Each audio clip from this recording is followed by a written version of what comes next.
เดี๋ยวตรงเนี้ยค่ะน้ำพุมันจะเป็นน้ำพุเต้นระบำนะ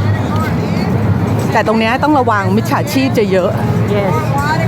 เราต้องถือกระเป๋าเรานี่เดี๋ยวเร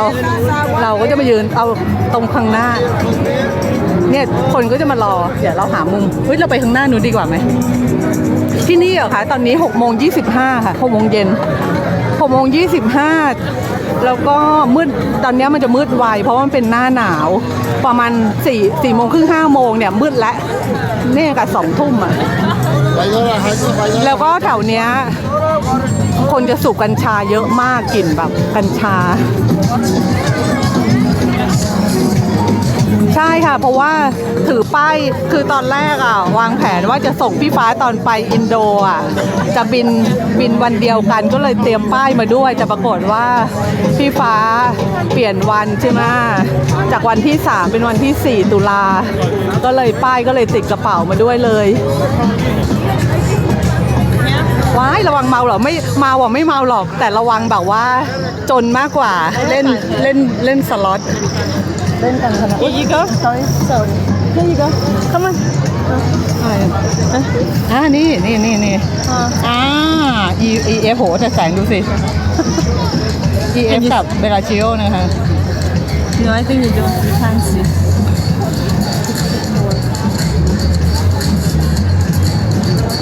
ต้องไม่ต้องเปิดไฟนี่เลยนี่เลิศนี่พี่ฟ้ามาแล้วนะคะ EF เลิศพาพี่ฟ้ามาลาสเวกัสมาเพราะว่าเป็นเมืองที่พี่ฟ้าเคยให้สัมภาษณ์ว่าเขาอยากมาเนาะเพราะว่าเหมือนพี่ฟ้าเคยไปที่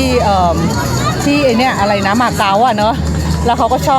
อบแสงสีเสียงน่าจะเหมือนพี่เลยแสงสีเสียงแล้วก็ความบันเทิงความสำราญเหมือนเรือสำราญของเราอันนี้ค่ะอุ๊ยอันนี้เราห้ามถ่ายเดี๋ยวเขามาเก็บเงินเรานี่กด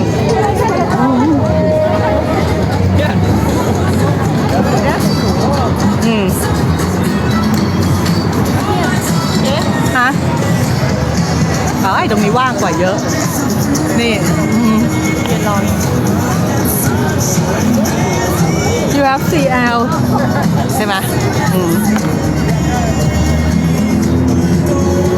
คือตรงนี้ต้องระวังมากๆอ่ะมันจะมีมิจฉาชีพเยอะ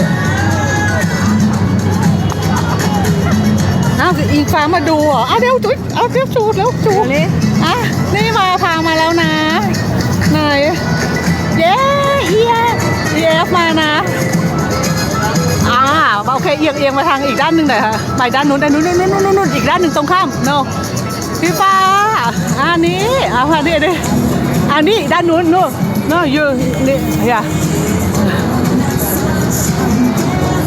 โอเค CL เหรอ CL ไม่ต้องงอนนะนี่มาทางนี้หน่อยมาทางนี้ว่าตรงนี้มันไม่ค่อยชัดมาแล้วนะไม่ต้องนี่เราพานี่มาอันนี้อยู่เทคใหม่นี่ไงเราพาครอบครัวมาเลยนี่มาผ่านเลย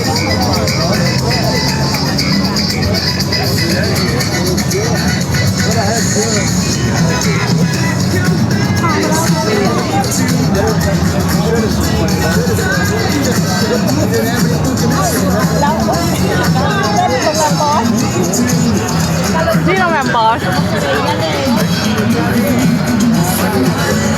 นะคะเล็งบอสยูบ๊ายบายบอส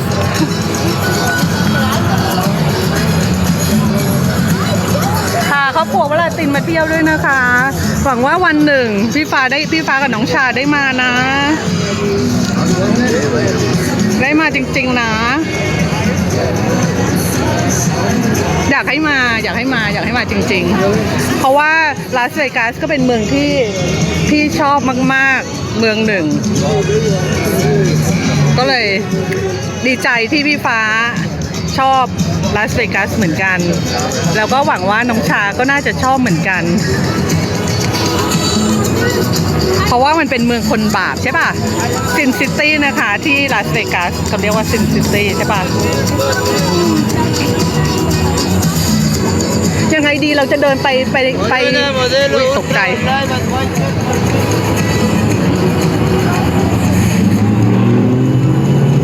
เราจะ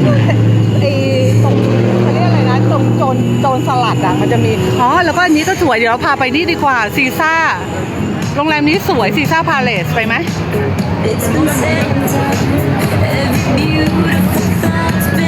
ใช่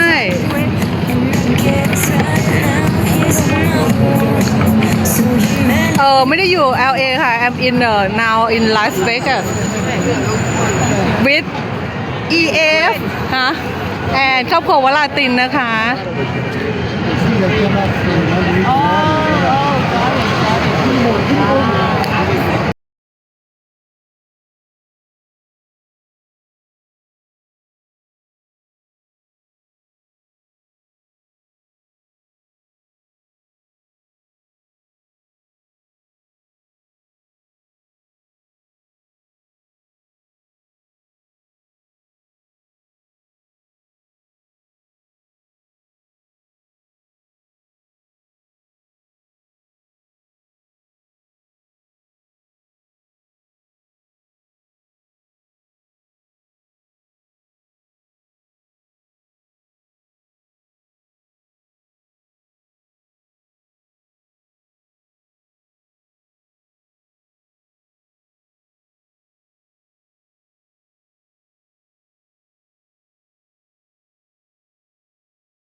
Not finished yet I think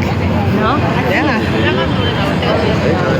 บอสน่าจะได้ดูนอนดูน้ำพุทุกทั้งคืน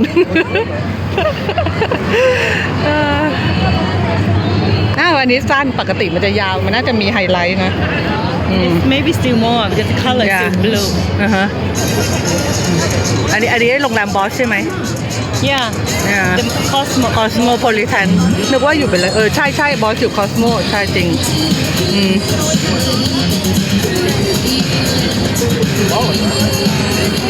เจ็ดกล้องเดี๋ยวแป๊บหนึ่งนะเจ็ดกล้องก่อนเดี๋ยว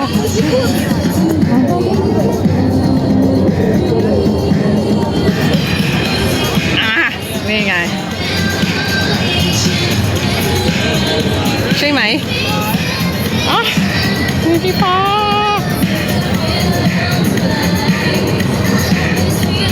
ถ้าเกิดเราถ่ายรูปแบบป่ะเราไปดูโรงแรมเราไปซีซ่าพาเลสกันนี่อะไรสวยไหมโอเค we going to Caesar Palace ข้างในสวยมากนะคะเขาจะทำเป็นแบบเหมือนกรีกอะฮะโอ้บอสว้ายบอส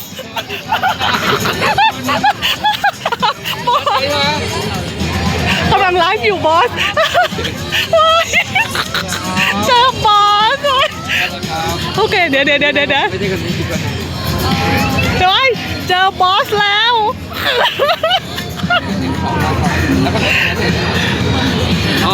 เก๋สวัสดีไม่ระวังหล่นเจอกันที่โชว์ดีซีแล้วอีกคนหนึ่งอ่ะอีกคนแคมเดี๋ยวนะไม่เป็นไรจะไปเลยประจานเลย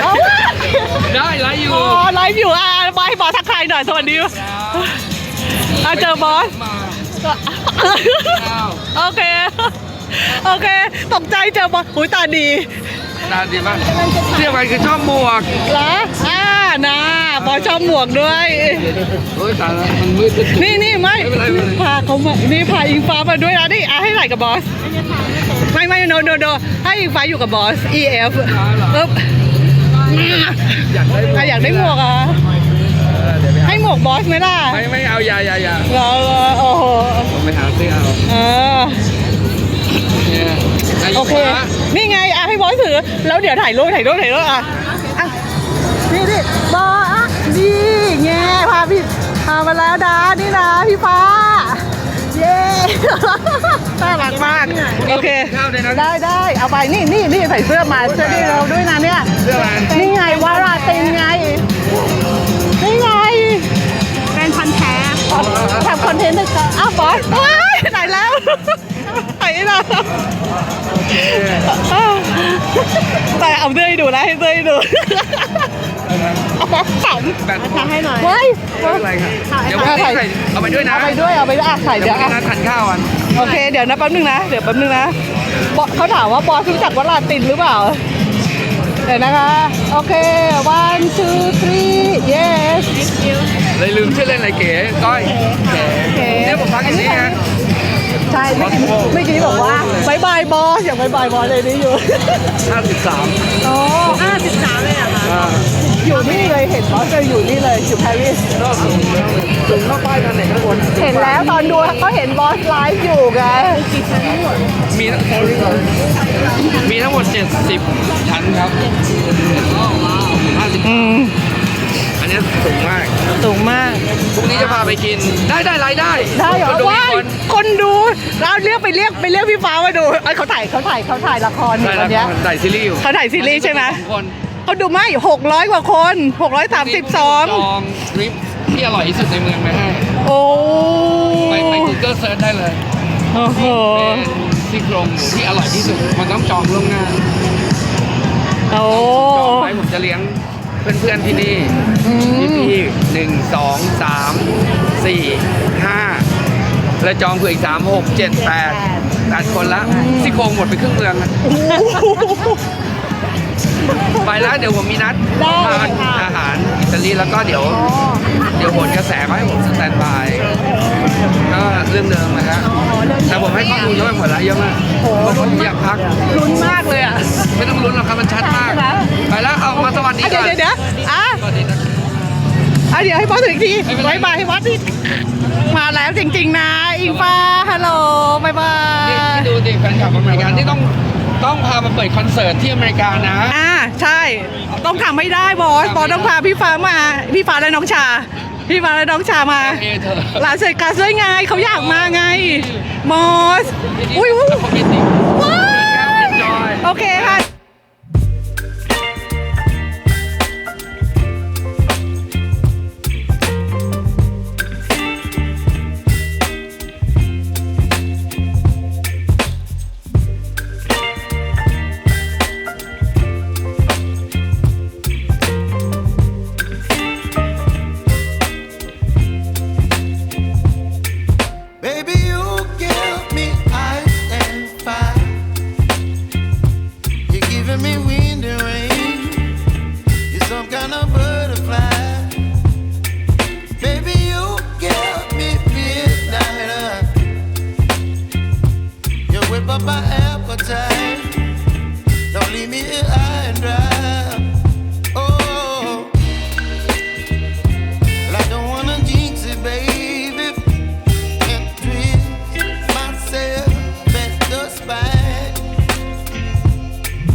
แอนบายรายการโหนกระแสนะคะ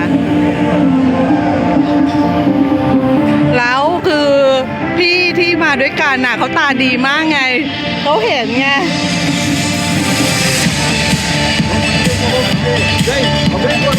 อยากให้ทุกคนดูนะคือน้ำพุที่เนี่ยมันสวยมาก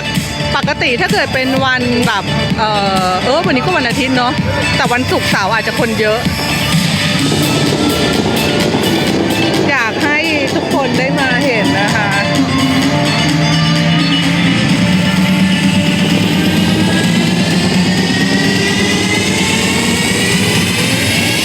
ใช่ค่ะเจอบอสมีทักทายบอสไปแล้วน่าจะเป็นคนอัดคลิปไว้บอกไม่รู้เดี๋ยวให้ดูภาพกว้างๆ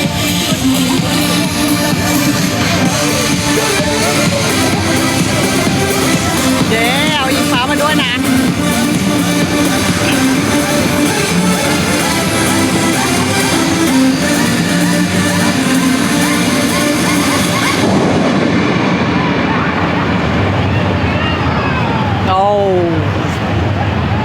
Yes. Okay. Bye. Let's go. We go now. Mission tonight is complete นะ โอเค แสดงว่าเราโอ้ยตรงนี้ก็ชัดเนี่ยโอ้ชอบเพลงนี้ใช่เปล่าวะเคที่เพอร์รี่เปล่าไม่ใช่หรือเปล่า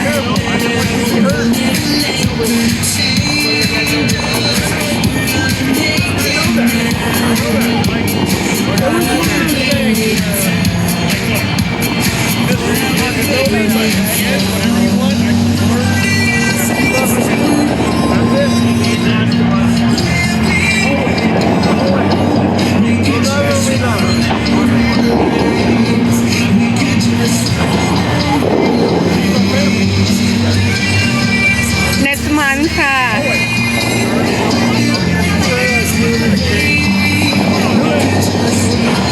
ว้าว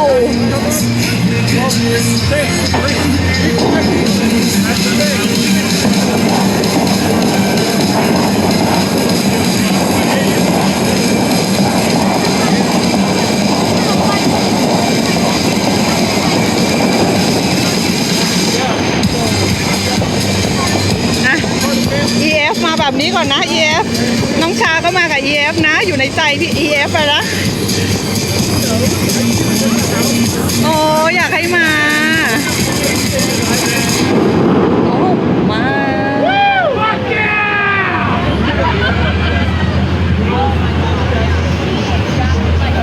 โอ้โหโอเคว้าว Let's go. Let's go. We done seen the show. สวัสดีค่ะไม่รู้มีแอดมินในเมืองไทยจะไลฟ์อะไรอยู่เปล่าไม่รู้นะตอนนี้มันน้องชาพี่ฟ้ามีไลฟ์ต้องไลฟ์อะไรไหมอะคะมอร์นิ่งค่ะถ้าเกิดมีจะได้ลงให้หรือทำงานกันน่ะวันอะไรอันนี้คือวันจันทร์ใช่ปะวันอาทิตย์ no in Thai อ่ะ in Thailand จันทร์แล้วนี่อ๋อไม่มีใช่ไหมคะโอเค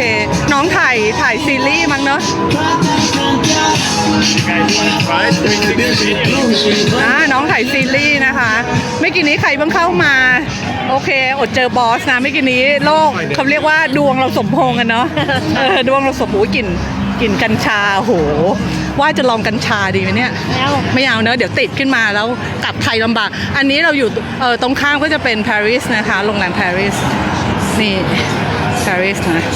แล้วเรากำลังจะพาไปซีซ่าพาเลสนะคะมันก็จะข้างในก็จะเป็นแบบกรีกอะใครแบบว่างๆไม่มีอะไรทำก็อยู่กันไปนะเพราะว่าเที่ยวกันไปเรื่อยๆเพราะว่าน้องชาพี่ฟ้าไม่มีไลฟ์ไม่ให้ถ่ายเนาะใช่ปะเราก็จะมาไปตอนแรกว่าจะพักซีซ่าพาเลสเก่าแต่ว่าเคยพักแล้ว ครั้งแรกว่าจะพักนี่จะได้แบบมองโรงแรมบอส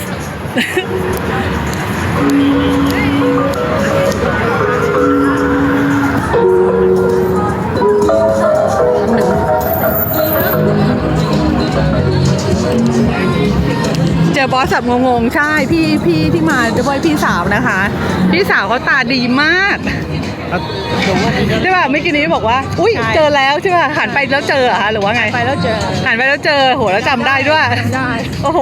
ครั้งแรกเหมือนกันนะ เหรอ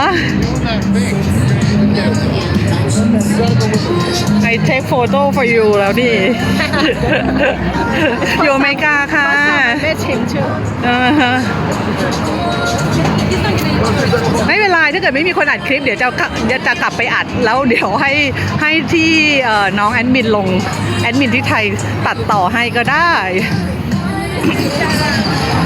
ได้ค่ะเดี๋ยวให้พี่ฟ้าดูเนาะอยากให้กำลังไม่กี่นี้บอสถ่ายเสื้อไปด้วยเนาะใช่ไหม ไม่คงไม่เห็นหน้านะถ่ายแต่เสื้อนะห้ามเห็นหน้า ใช่ไม่คิดว่าจะเจอบอสเหมือนกันวันนี้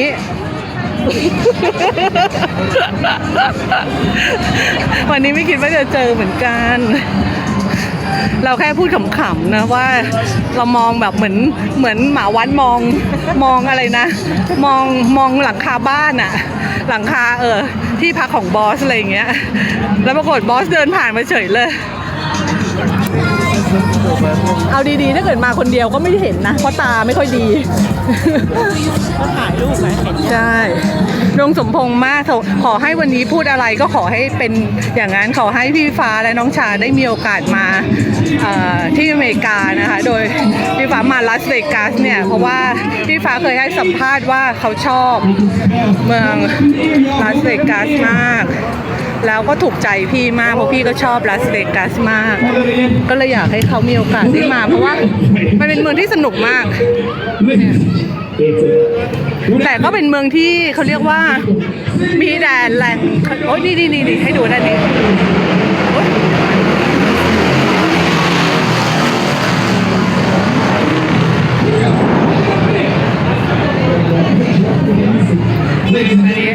อันนี้โรงแรมบอสนะคะโอเคตอนนี้เรามาโรงแรมซีซ่าพาเลสนะคะ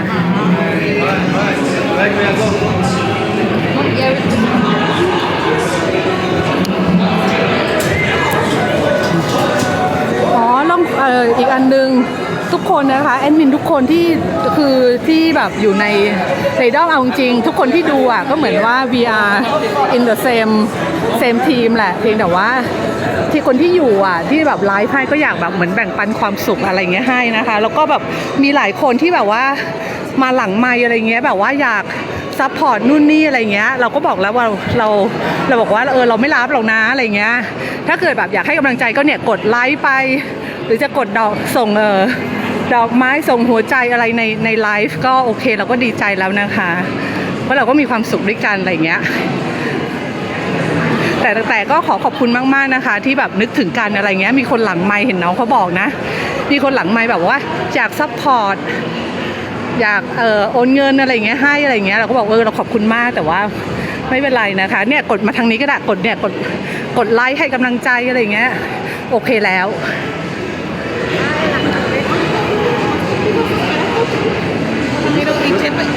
ในเนี้ยนะคะในนี้ก็จะเป็นแบบว่าของที่แบบว่าเป็นแบรนด์เนมเอาสักใบไหมคะแต่ที่นี่มันแท็กมันเท่าไหร่อ่ะ12เหล่าที่อเมริกามันจะซื้อของทุกอย่างจะมีแท็กแต่ละรัฐแท็กก็ไม่เท่ากันใช่ไหมอย่างพี่สาวเนี่ยพี่สาวอยู่ซีแอตเทิลวอชิงตันก็แท็ก 10.1% นะคะส่วนของที่คุณธาดาจะมาใช่ไหมที่โอเรกอนเนาะโอเรกอนเป็นรัฐที่ไม่มีแท็กแต่ละรัฐก็จะมีแท็กที่ไม่เท่ากันที่ลาสเวกัสน่าจะ10กว่านะน่าจะ12เลยมั้งหรือไง8.3ถูกทำไมล่ะ8.38จะซื้ออะไรก็ตามแท็ก 8.38 จะซื้ออะไรทีคิดหนักเลยอ่ะซื้อหลุยส์เหรอ อันนี้เราเข้ามาอุ๊ยอันนี้ผีเข้าเลยพอเห็นอย่างนี้ตื่นผีเข้า money ไม่อกินนี้เราเล่นไปเราได้มา50ไม่ใช่สิเราได้มาไม่เท่าไหร่แต่ว่าเราได้แบล็คเราได้แจ็คพอตมานิดนึงก็คือ52เหรียญเล่นสล็อต แล้วเราก็รีบเอาเงินออกแล้วเราก็รีบมาดูน้ำพุแล้วเราก็เจอบอสแสดงว่าวันนี้คืนนี้เราโชคดีนะใช่ยังเล่นต่อใช่หอบแล้วใช่ไหม เพราะว่าเดินไปด้วยโอ้ยแล้วมันก็แบกของเยอะไงดูดิแบกเสื้อหนาวไงคิดว่าจะหนาวไง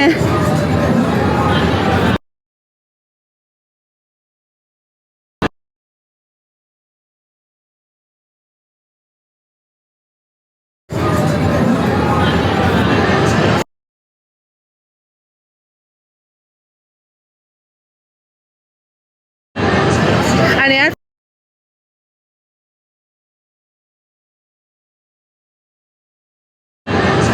อันเนี้ยโซน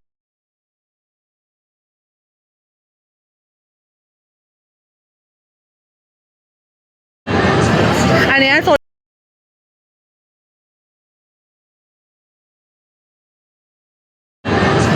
อันเนี้ยโซน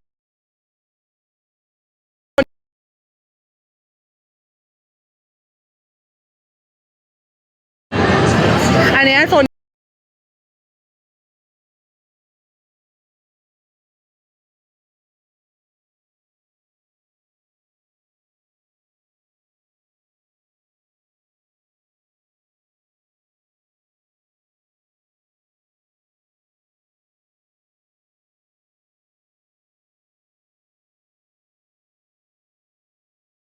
บอกว่ามี3 คนเหรอ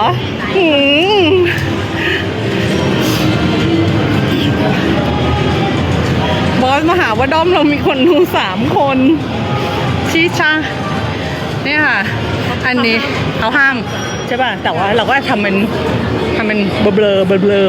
เอ๊ะเดี๋ยวก่อนนะตรงช้อปปิ้งมันอยู่ไหนอ่ะนี่มันทำไมเราไม่มันมีมากกว่านี้เดี๋ยวนะ Convention Center โอเคเดี๋ยวเราพาไปใช่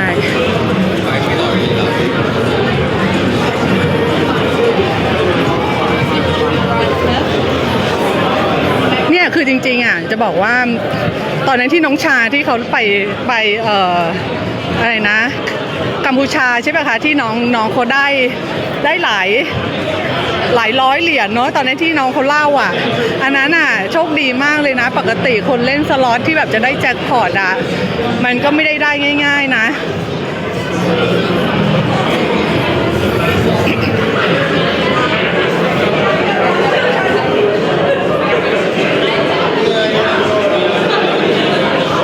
เมื่อตอนปี2017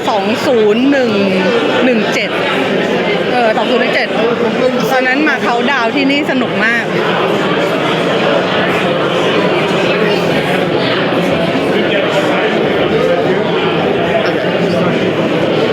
เขาไปไหนกันเดี๋ยวจะพาไปชมที่แบบมันเป็นร้านแล้วก็สวยมันจะข้างบนจะเป็นแบบว่าท้องฟ้าแอร์เมสสักหน่อยไหมเขาทำไมเขาเดินสวนกับเราเนาะ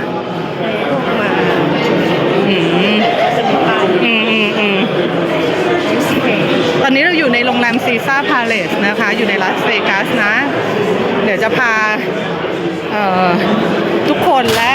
EF กับ CL นะคะ EF กับ CL ไปชมด้วย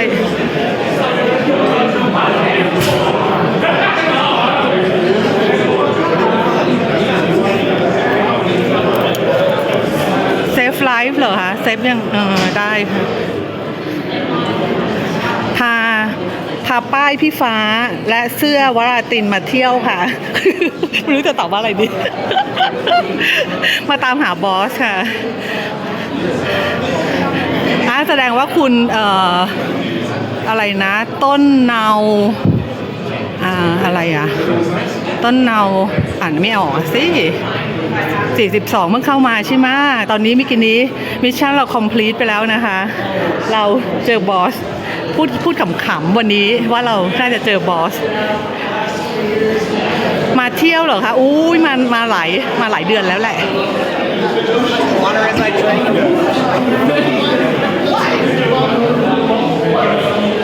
แต่ถ้าเกิดมาลาสเวกัสน่าจะมาไม่กี่วันค่ะ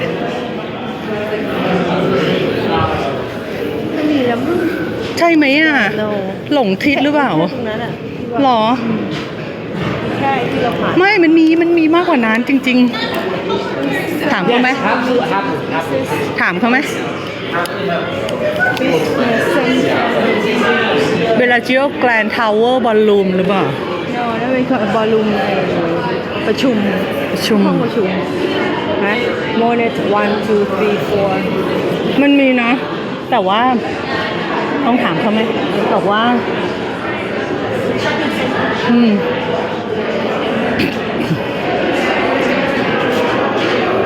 เดี๋ยวจะมีแอดมินลงคลิปที่นิวยอร์กให้นะคะ ที่ทำสแควร์ตอนช่วงเช้าของวันนี้นะคะ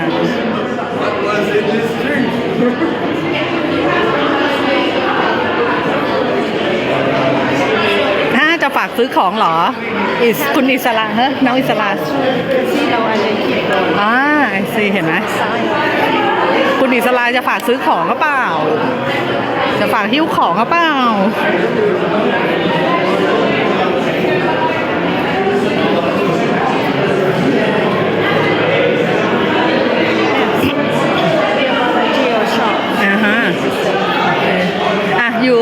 you talk to people หน่อย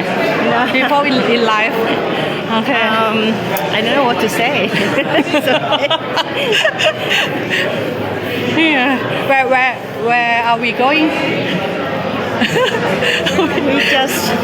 look around we lost window shopping because we have no money to shop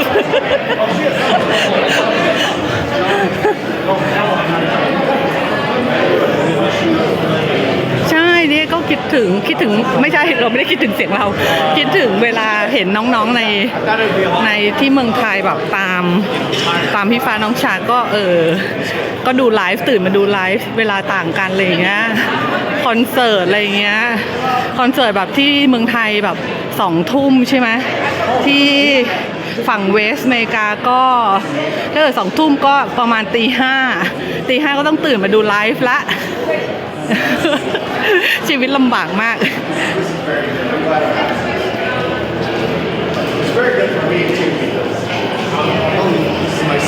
เดี๋ยวตอนนี้นะคะเรากำลังจะอยากให้ดูอันนี้ตอนนี้อยู่ในโรงแรมซีซ่าพาเลสคือมันจะมีแบบว่าโซนที่แบบว่าสวยนะคะที่แบบว่าเขาแต่งแบบเป็นเหมือนกรีกอะไรอย่างเงี้ยแต่เมื่อกี้เราเดินผิดทางไปหน่อย no ฮะ just wondering we just wondering so we turn right it's wrong we turn right but it's wrong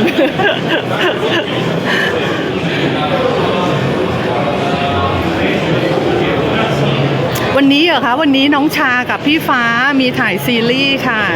ส่วนเมื่อกี้นี้เราตอนที่ยืนไลฟ์ให้ดูน้ำพุอยู่เจอบอสนะคะโดยที่วันนี้เราไม่ได้ตั้งใจจะเจอแต่ว่าเราบังเอิญเจอก็เลยได้ทักทายนิดนึงบอสบอกว่าเดี๋ยวบอสกำลังจะไปเจอเพื่อนแล้วก็รายการโหนกระแสใช่ไหมให้สแตนบายถ้าเกิดยังไงก็ลองติดตามบอสนะคะรายการโหนกระแสใช่ก็เลยคือเรื่องเดิมๆเนาะใช่ไหมเรื่องหวยไงลอตเตอรี่ไงตอนนี้เราก็เลยพาเดินชมไปเรื่อยๆจริงๆอ่ะเขาห้ามถ่ายรูปแต่เขาไม่ได้บอกเนี่ยว่าห้ามถ่ายไลฟ์ในคาสิโน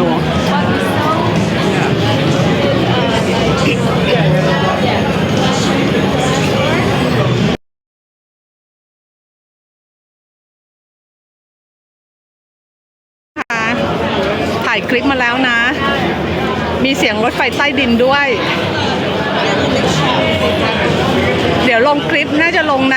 นนี้แหละป่ะใน TikTok เขาลงไม่ได้สิเพราะเราไลฟ์อยู่ลงใน TikTok แล้วก็เดี๋ยวจะไปลงใน Twitter ให้นะคะไอ้นี่มันมีอีกหรือเปล่าตรงนู้นหรือเปล่า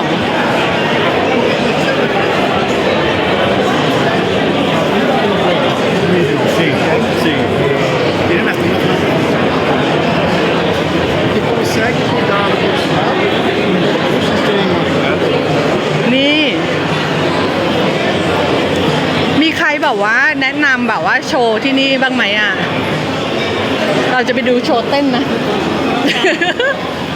อ๋อ นี่มันทีมไอ้นี่นิวเยียร์ไชนีส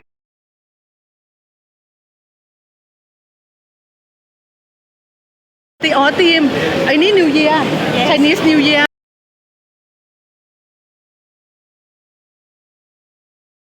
จะไปดูโชว์เต้นนะ อ๋อ นี่มันทีมไอ้นี่นิวเยียร์ไชนีสนิวเยียร์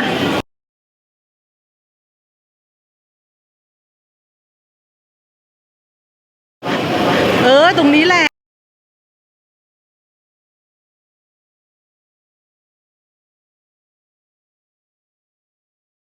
แห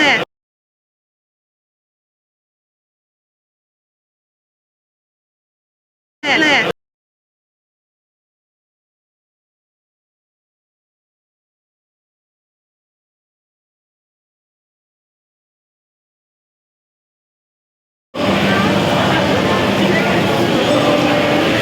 ในลาสเวกัสนะคะ มาตามหาบอส ใครที่เพิ่งเข้ามานะเอ็ดด้า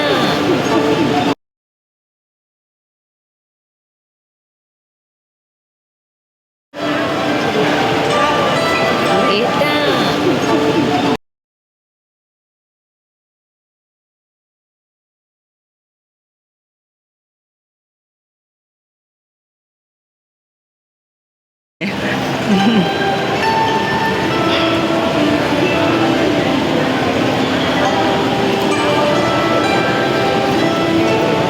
วิเดี๋ยวโทษนะคะ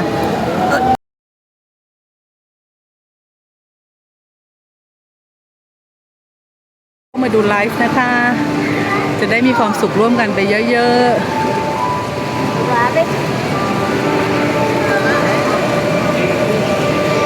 โอ้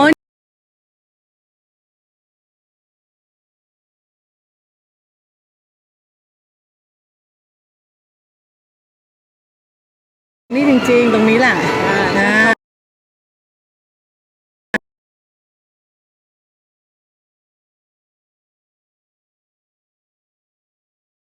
เปลี่ยนเป็นไอ้ฟิล์ม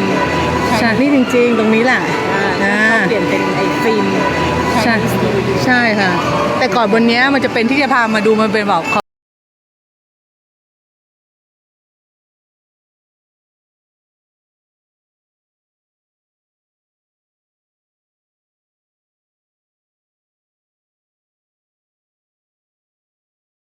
าทำเป็นท้องฟ้าอะไรอย่างเงี้ยแล้วมันก็ว้าวอะไรอย่างงี้ แล้วมันก็ไม่มีแล้วก็เลย อะไร ใช่ดูเชนนิสนี้ถ่ายรูปไหมคะถ่ายไหมไม่ถ่ายหรอ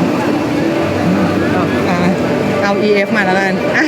ให้ EF มากับกระต่ายEF กระต่ายโอเค1 2 3แช่โอเคจบ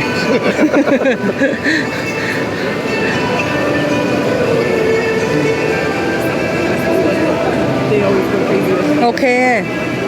เราจะลงไลฟ์แล้วนะคะ เพราะว่าเดี๋ยวจะหาซื้อตั๋วจะไปดูโชว์แล้ว Thunder down ฮะ โอเค the show underground no ฮะ it's called Thunder Down Under what is that check it out check it out check it out check it out say it again Thunder thunder Down Under under oh under okay this is the keyword under โอเค เดี๋ยวแอดขอลงไลฟ์นะคะ เดี๋ยวยังไงเดี๋ยวถ้ามีโอกาส เดี๋ยวยังไงเดี๋ยวพรุ่งนี้จะชวนหรือวันไหนจะชวนแอด